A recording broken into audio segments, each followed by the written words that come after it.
Hello, and welcome to show number 2446 of Eyes on Success, a weekly program covering a wide variety of topics of interest to people with vision loss. I'm Nancy Goodman Torpey. And I'm Pete Torpey. Well, this episode is from a few years ago, but it's just in time for this year's holiday shopping season, so we hope you enjoy it. Two Blind Brothers makes ultra-soft clothing from natural fibers for the sole purpose of funding blindness research and being part of finding a cure. We'll talk with brothers and founders Bryan and Bradford Manning, who are both blind, about how their company got started and what is special about their clothing line. But first, for our tip of the week. This week's tip comes from Bradford Manning. You know, the one thing that I will say, because a lot of your audience, as you said, has a visual impairment. And one thing that, when we talk to all of these families and when we get to connect with this community, one thing that we always try and emphasize is that, your visual impairment might be a physical disability, but we find it so vitally important to not let it hold you back socially or emotionally or anything else, because if you're willing to work, you can really overcome almost anything that it throws at you. And we actually think in a lot of ways that it's helped us and given us a lot of gifts that we otherwise wouldn't be able to have. Well, I sometimes consider my blindness an advantage too, because it does force you to think about doing things in a different way, being a little bit more creative. It teaches you how to problem solve and overcome difficulties, interact with people, ask advice. And we joke all the time that when you can't see very well and you can't recognize the person you're talking to, you always assume they're your best friend because they usually are. And if they're not, they quickly become it. So it's a good social tactic. Yes. Yeah. Yes. That really is an interesting point. I started using my cane a bit more since we moved to Golden, Colorado, and it's incredible the effect it has on people. They often engage you in conversations, quite friendly conversations. They're helpful because people like to help. And as Brad says, people are your friends sometimes if you just let them be. And on a more practical level, they actually get out of the way when they see us coming down the sidewalk instead of assuming that Pete will get out of their way, because that doesn't always happen. My sighted friends sometimes describe it as the waters parting for Moses as I come down a crowded street and people just get out of the way. Support for Eyes on Success is provided by Top Tech Tidbits, the week's news in access technology, a free weekly email newsletter and online resource for current news and trends in access technology. More information, including how to subscribe, is available at toptechtidbits.com. And by Glidance, Pioneers of Glide, an intelligent guide for the blind and low vision community. Glide's AI-powered technology guides you around obstacles, hazards, and more, providing audio and haptic feedback, getting you where you need to go safely and independently. More information is at glidance.io/eyes. That's glidance.io/EYES. You are listening to Eyes on Success. Success, success, success, success, success. Let's start by meeting Bradford and Bryan. We have two brothers with us today. Can you introduce yourselves? Sure. My name is Bradford Manning. I am the older brother / wiser, more handsome brother. This is Bryan Manning. I'm disappointed Brad could only come up with 2 adjectives that he's better than me at. So it's a good start to the day. How far apart are you in age? Brad's 5 years older than me. So you guys have both been blind since birth? Brad and I were diagnosed with a disease called Stargardt's disease, which is a juvenile form of macular degeneration. And if anyone out there isn't super familiar with the medical field, Stargardt's basically deteriorates the cells at the center of your vision, creating a blind or blurry spot right in the middle. However, it does leave some peripheral vision around the outside, assisting with mobility. Oh, well, that's quite helpful. I find that every little bit helps. Yeah, it's absolutely the case for Bryan and I. We obviously have trouble reading, recognizing people. We are lucky to have mobility skills, and that's the nature of Stargard's for the most part. And what kind of assistive devices do you use? Do you use like screen readers or canes or anything like that? We use a lot of text-to-speech for reading. We use a lot of magnification, usually through Apple products like MacBooks and iPhones. And then we also use the help of our friends and our girlfriends when we can't see something, and they can help point us out. So those are the three big ones. I've come to realize that the best assistive technology is a nice person standing next to you.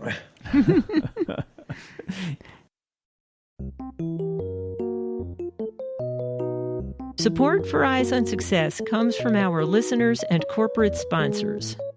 For more information about airing promotional items on the show, send an email to hosts@eyesonsuccess.net. This week's focus topic is Two Blind Brothers, the clothing company, not so much the men. So anyway, we mainly want to talk to you guys today about the business that you run. Can you start by telling people the name of it, and then we can talk a little bit about how you got into that and how it got started?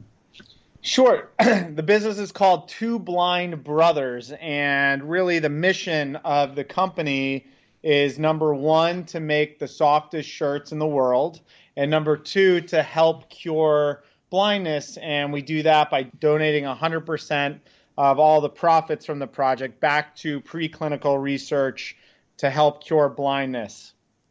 And how long have you been involved in this business?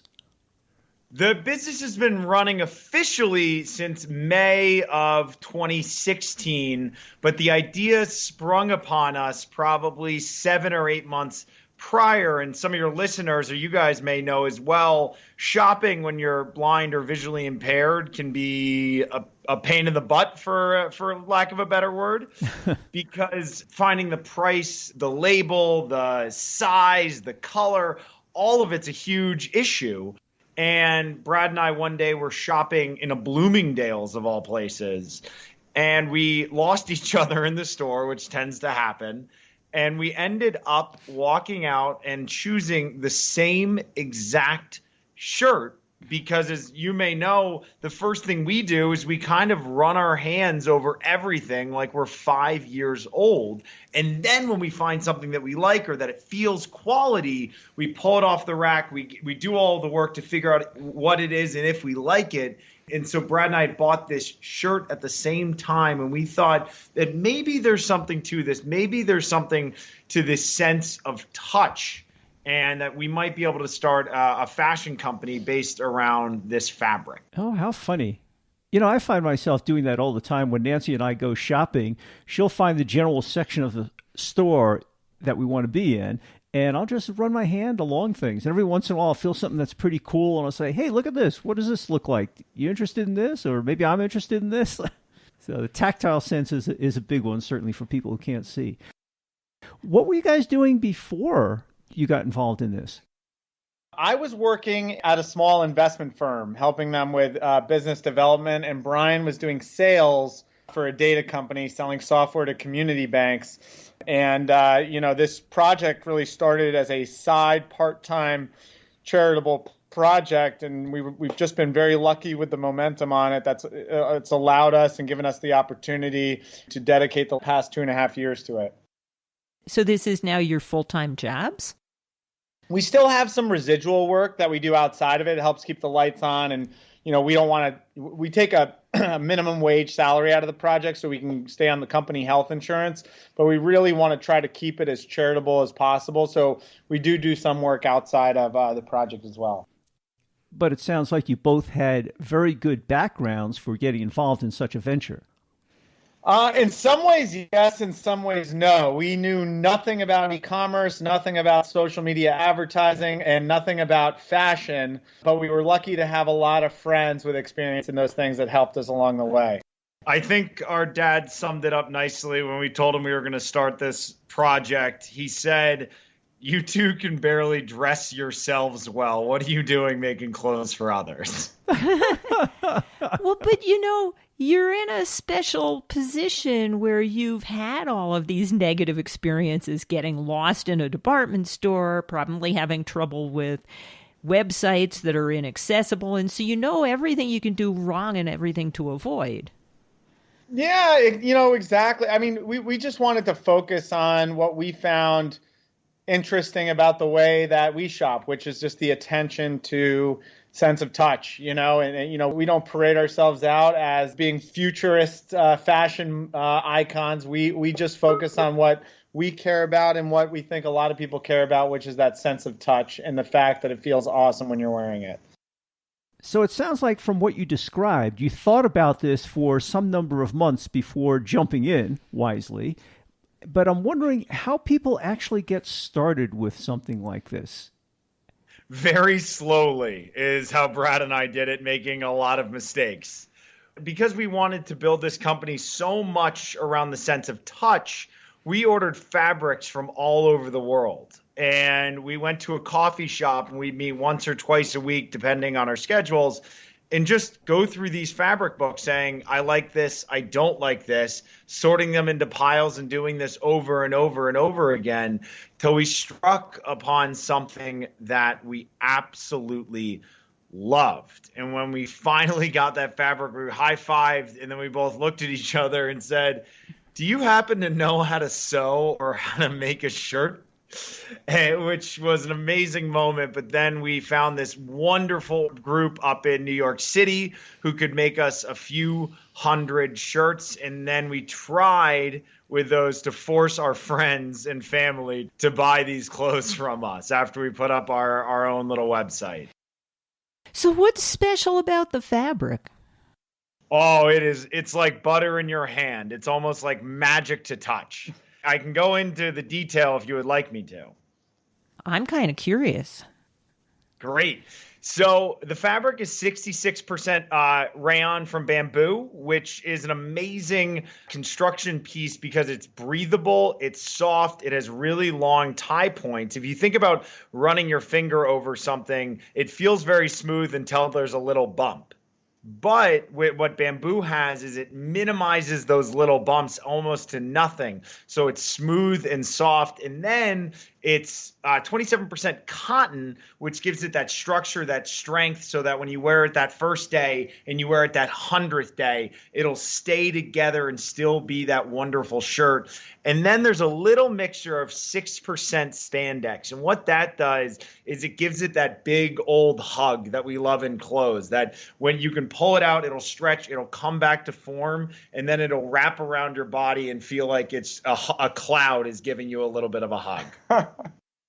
Boy, just the sound of this texture sounds like something you want to jump into and wrap yourself up in. Are these like T-shirts or what? Yeah, well, we have a mix of products. The fabric Bryan's describing is used in our Henleys, our hoodies, and our polos. We have a graphic tee line, which is made with something slightly different. But it's all around casual wear. It's all casual clothing. It's the stuff you wear when you want to be comfortable. You gave an overview and said this is mostly casual wear, but can you elaborate a little bit? I understand you have men's, women's, and children's lines. Yeah, sure. So, we're constantly building out our products. We're actually right now working on releasing 10 new styles. But the collection right now is a mix of T-shirts, Henley 3-button shirts, polos, hoodies, and a few accessories. Like we have a men's and women's backpack. We have a candle. We have some braille jewelry. And that is both in men's and women's. And then a month ago, we just launched kids. So we have some T-shirts and Henley shirts for kids. Something for everybody. I imagined your business starting completely differently. I envisioned you guys looking at a bunch of shirts and pants that already existed from various manufacturers and saying, okay, we'll distribute these. I didn't envision that you would actually have someone design some clothes from scratch and make special shirts and pants and clothing just for you. Is that the way things go? That's because you're smarter than Brad and I. That would be the definition there. We would probably do it a little differently if we could start over. We spent a lot of time getting smart on exactly that topic when we probably could have found a more full service approach early on. I'm actually amazed that you found some small enough concern who is willing to customize making pieces by the hundreds for you rather than by the tens of thousands. There are people out there that will do anything at the right price. And those first few shirts, those first 300 shirts we purchased that were made here in New York City were expensive. The benefit to us is that we could really track the production process. We got sort of an education in it. Now we have facilities that help us in New Jersey. Some of our products were made in Dallas, Texas, and some in Los Angeles. Did you pick from some pre-existing designs, or did you have some input into the design of the apparel? We do have some pre-existing like silhouettes and styles in the graphic tee line. And then basically the design process is we find items that we love.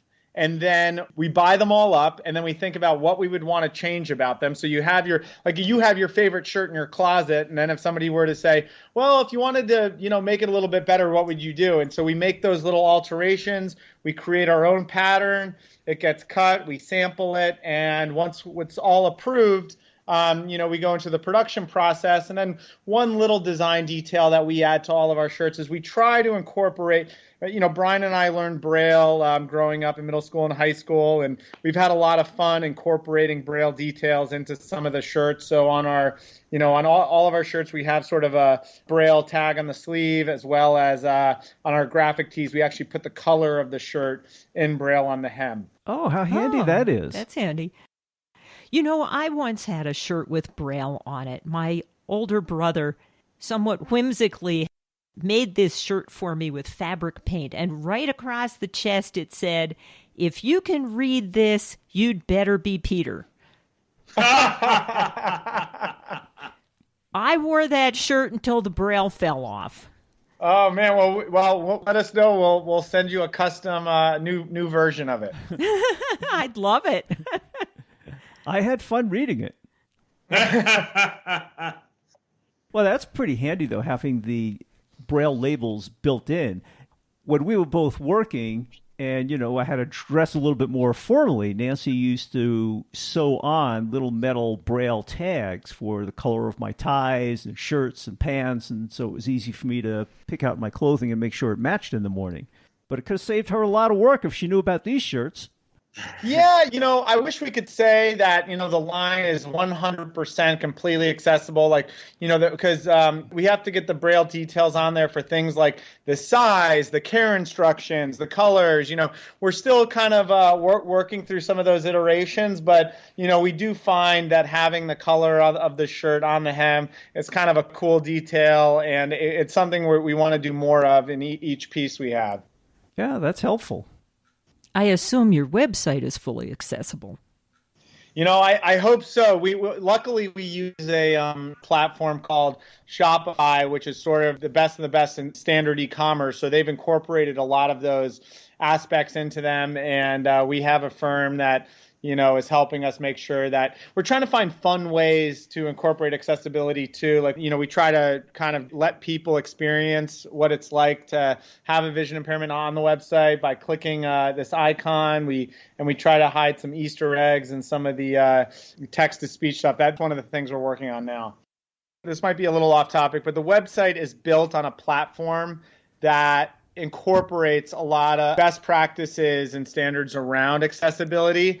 This allows us to be able to run an e-commerce store without having to have a ton of developer expertise, which Bryan and I have zero of. So that's been very helpful to us. And then we have a couple friends that work in compliance for accessibility, and we're constantly trying to find fun ways and interesting ways to incorporate more of those features. So you talked about starting out by having a few hundred shirts at rather a large expense each made in the beginning, and you've been in this venture now for about 3 years or so. Has the business grown to your expectations? It has grown far beyond anything we could have ever imagined or dreamt of from day one, because it started as just a side project that we thought we'll try and sell these 300 shirts and it'll be fun and interesting, and then we'll go on with our lives. But the real magic and the real wonderful aspect of this is we made a video telling our story, talking about being brothers with our visual impairment, talking about our mission to cure blindness, and talking about this perfect shirt. And what ended up happening is we put that video out on Facebook, and the greatest community in the world, the visually impaired community, stepped up and shared our video and watched our video and paraded this around. And we were blown away and humbled by the kindness and enthusiasm that we saw, that our project very quickly got a lot of attention, and we started doing a few news outlets, a few conversations that way. And then on January 4th of 2017, we were invited onto the Ellen DeGeneres show, which took our project from being our infant very much into the national spotlight. Wow, that's really exciting. So sometimes exposure like that can be a problem in terms of all of a sudden you're swamped and you're not used to those kind of production capabilities. Was that an issue for you at all? Yes.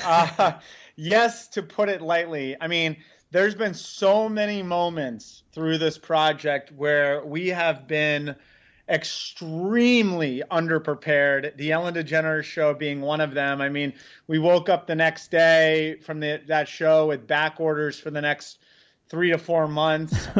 we had a similar experience during the holidays.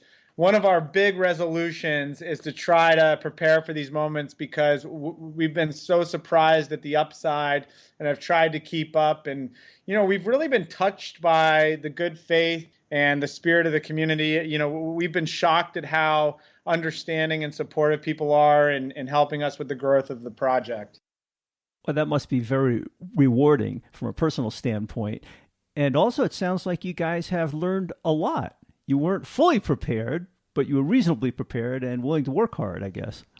You know, on the rewarding part, one thing we didn't anticipate, probably naively, is the community piece. This was around helping research to cure blindness and a way for Bryan and I to have some fun. And because of the publicity and the fact it's a consumer brand, which we should have saw this coming, but, you know, the community has been the most rewarding aspect of the project. You know, for Bryan and I, we had each other growing up. When we failed the kindergarten eye chart, and then I was diagnosed at age 7, and when Bryan had symptoms, they knew he was, you know, what the situation was. And we were lucky to have each other, and we were lucky to have great parents and resources to help us. But, you know, being in this situation now, we hear from a lot of families and people who are connected to, you know, this cause. And, you know, I'm sure you and other people out there know that people can have very, very different journeys through this particular challenge. And it's so fulfilling for us to be able to have a conversation with somebody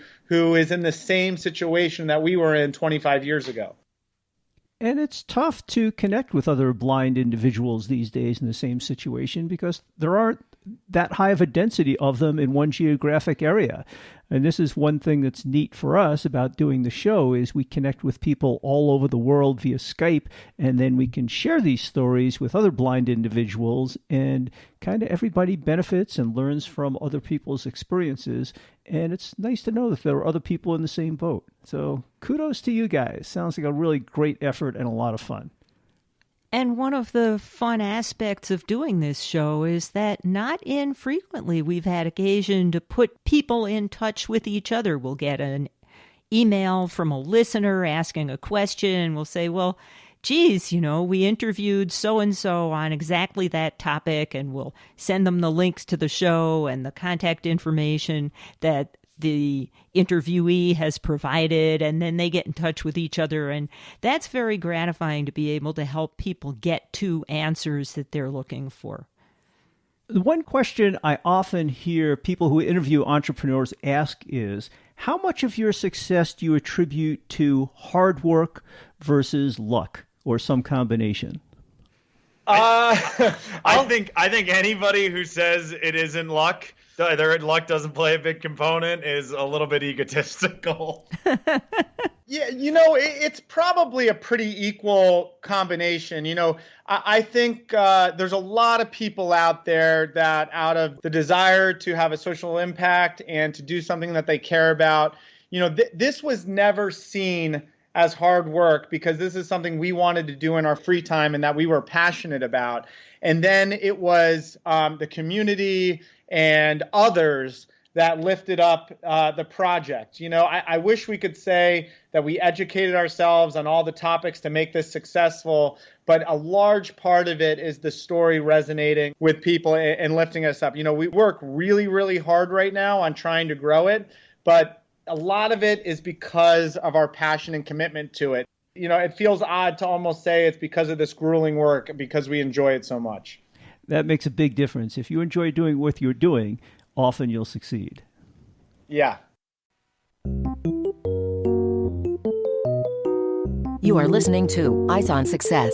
Success, success, success, success, success. Now for this week's final item, how to learn more about Two Blind Brothers, including how to purchase some of their products and how to contact Bradford and Bryan. So if people want to find out more about Two Blind Brothers and purchase some of your clothing, look over your catalog, where would you send them? They can go to twoblindbrothers.com. That's spelled out TWOBLIND, brothers.com. I also send them to Two Blind Bros on Facebook or Instagram. Yeah, we try to do as much as we can for this community. We love hearing from people that empathize with everything that we're trying to do. And, we're just super grateful that you guys thought to include us in your program. And if people do want to contact you, would they do that by phone or email? Yes. Yeah. If they send a note to hello, HELLO, at twoblindbrothers.com, it comes right into our office. There's 6 of us working here, and we'll hear from them. And do you have a phone number people can call? We do. It's 917-722-6284. Okay. You guys are located in New York City, right? Yep, right down in Soho. Oh, fun. And you can find all of that contact information in the show notes associated with episode 2446.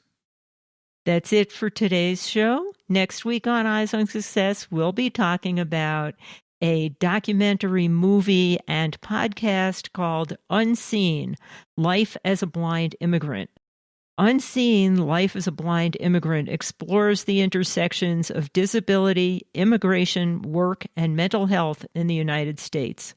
It invites listeners into the life of Pedro, a blind immigrant pursuing his career dream of becoming a social worker. And we will speak with both Pedro and the director, Seth Hernandez. Thanks for joining us this week, and we hope to see you again next week. You've been listening to Eyes on Success, hosted and produced by Nancy Goodman Torpey and Peter Torpey. You can access the full archive of previous shows, subscribe to the podcast, and much more by going to our website, www.eyesonsuccess.net. If you have questions about anything you've heard on the show or have suggestions for future shows, send an email to hosts@eyesonsuccess.net. Thank you for listening and have a nice day.